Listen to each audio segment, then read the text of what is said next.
بسم اللہ الرحمن الرحیم، اللہم صلی علی سیدنا مولانا محمد وعلی آل سیدنا محمد وبارک وسلم۔ کسی کو مصیبت میں مبتلا دیکھنے پر دعا، یعنی کسی کو مصیبت میں مبتلا دیکھا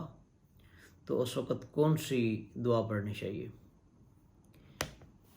بسا اوقات ایسا ہوتا ہے کہ ہماری نظر ایسے بندوں پر پڑتی ہے جو بیچارے کسی مصیبت، دکھ اور تکلیف میں مبتلا ہوتے ہیں اور ان کا برا حال ہوتا ہے۔ رسول اللہ صلی اللہ تعالی علیہ وسلم نے ایسے وقت کے لیے ہدایت فرمائی ہے کہ بندہ ایسا اگر کوئی منظر دیکھتا ہے تو اس بات پر وہ اللہ تعالیٰ کی حمد اور اس کا شکر کرے کہ اس نے مجھے اس مصیبت اور تکلیف سے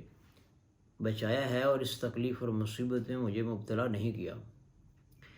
آپ صلی اللہ تعالیٰ علیہ وسلم نے فرمایا کہ اس حمد اور شکر کی برکت سے وہ اس مصیبت سے محفوظ رکھا جائے گا۔ یہ ترمذی شریف کے اندر اور ابن ماجہ کے اندر یہ حدیث موجود ہے، جس کے راوی حضرت عمر بن خطاب ہے رضی اللہ عنہ۔ فرمایا نبی علیہ الصلوۃ والسلام نے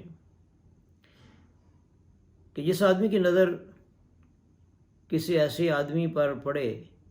جو کسی تکلیف، دکھ کے اندر مبتلا ہو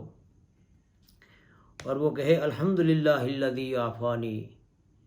مما ابتلاک بہ وفضلنی علی کثیر ممن خلق تفصیلا، کہ حمد اس اللہ کے لیے جس نے مجھے عافیت دی اور محفوظ رکھا اس بلا اور مصیبت سے جس میں تجھ کو مبتلا کیا گیا ہے،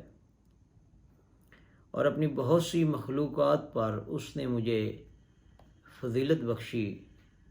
نبی علیہ الصلوۃ والسلام نے فرمایا تو وہ اس بلا اور مصیبت سے محفوظ رہے گا خواہ کوئی بھی مصیبت ہو۔ یہ جامع ترمذی کے اندر یہ حدیث موجود ہے کہ جب بھی آپ کی نظر کسی ایسے آدمی پر پڑے جو کسی دکھ اور تکلیف کے اندر مبتلا ہے اور اس کو دیکھتے ہوئے آپ دعا کرتے ہیں الحمدللہ الذی عافانی مما ابتلاک بہ وفضلنی علی کثیر ممن خلق تفصیلا، تو فرمایا کہ وہ اس بلا اور تکلیف اور مصیبت سے بچا رہے گا، خواہ کوئی بھی مصیبت ہو اللہ تعالیٰ اس کو اس سے بچا لے گا۔ تو یہ بہت بڑی دعا ہے، کیونکہ آدمی بسا اوقات یہ دیکھتا ہے، اس کی نظر پڑتی ہے کہ ایسے بندوں پر جو کسی برے حال کے اندر، کسی دکھ کے اندر، کسی مصیبت کے اندر گرفتار ہوتے ہیں، تو ان حالات کے اندر اگر یہ دعا پڑھ لی جائے الحمدللہ الذی عافانی مما ابتلاک بہ وفضلنی علی کثیر ممن خلق تفصیلا، تو وہ آدمی اس تکلیف سے، دکھ سے، مصیبت سے محفوظ رہے گا۔ استغفر اللہ لی و لکم ولسائر المسلمین والمسلمات۔